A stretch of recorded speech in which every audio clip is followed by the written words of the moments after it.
எங்களுக்கும் கேள்வி கேட்பதற்கான வாய்ப்பையும் கொடுக்குறீர்கள், முடிந்த அளவுக்கு கொடுக்குறீங்க. எங்களை விட அதிகமாக ஆளுங்கட்சி உறுப்பினர்களுக்கும் அமைச்சர்களுக்கும் வாய்ப்பு கொடுத்துக்கிட்டு இருக்கிறீங்க. எண்ணிக்கை அடிப்படையில் அவங்களுக்கு அதிகமாக ஆளுங்கட்சிக்கு பேச அதிக வாய்ப்பு கொடுப்பதாக கூறிய எதிர்க்கட்சி தலைவர் உதயநிதிக்கு சபாநாயகர் ஜே.சி.டி. பிரபாகர் பதிலளித்துள்ளார். நம்ம எதிர்க்கட்சி தலைவர் அவர்கள், மாண்புமிகு பேரவைத் தலைவர் அவர்களே, ஒரு முக்கியமான விஷயத்தை உங்கள்கிட்ட குறிப்பிட விரும்புகிறேன். ஏற்கனவே என்னுடைய மூத்த சட்டமன்ற உறுப்பினர் இது உங்களுடைய கவனத்துக்கு எடுத்துகிட்டு வந்திருக்கிறாங்க. மீண்டும் நினைவுபடுத்த விரும்புகிறேன். இந்த அவையை நீங்கள் முடிந்த வரைக்கும் மிகச்சிறப்பாக எங்களை எல்லாம் வழிநடத்தி கொண்டு போகிறீர்கள். எங்களுக்கும் கேள்வி கேட்பதற்கான வாய்ப்பையும் கொடுக்குறீர்கள், முடிந்த அளவுக்கு கொடுக்குறீங்க. எங்களை விட அதிகமாக ஆளுங்கட்சி உறுப்பினர்களுக்கும் அமைச்சர்களுக்கும் வாய்ப்பு கொடுத்துக்கிட்டு இருக்கிறீங்க. எண்ணிக்கை அடிப்படையில் அவங்களுக்கு அதிகமாக கொடுக்குறேன். முடிந்தவரை நான் குறை சொல்ல கொடுத்துக்கிட்டு இருக்கீங்க. நான் இங்கே குறிப்பிட விரும்புவதெல்லாம் ஆளுங்கட்சியை சேர்ந்த உறுப்பினர்கள், அமைச்சர் பெருமக்கள் எங்களுக்கு பதில் சொல்லும்போது ஆதாரம் இல்லாமல் பல குற்றச்சாட்டுகளை வைக்கிறாங்க.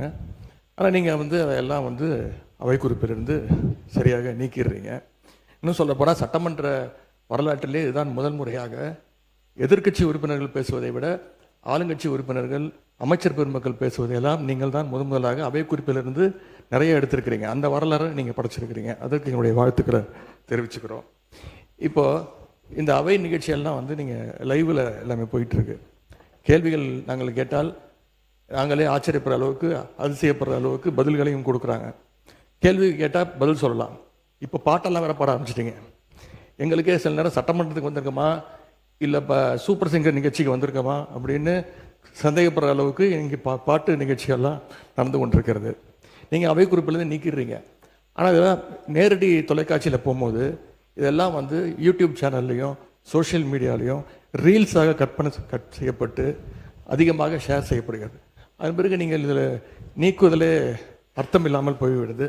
எனவே இதை மீண்டும் உங்களுடைய செய்திகளை உள்ளது உள்ளபடி தெரிந்து கொள்ள ரெஃப்ளெக்ட் நியூஸை சப்ஸ்கிரைப் பண்ணுங்க.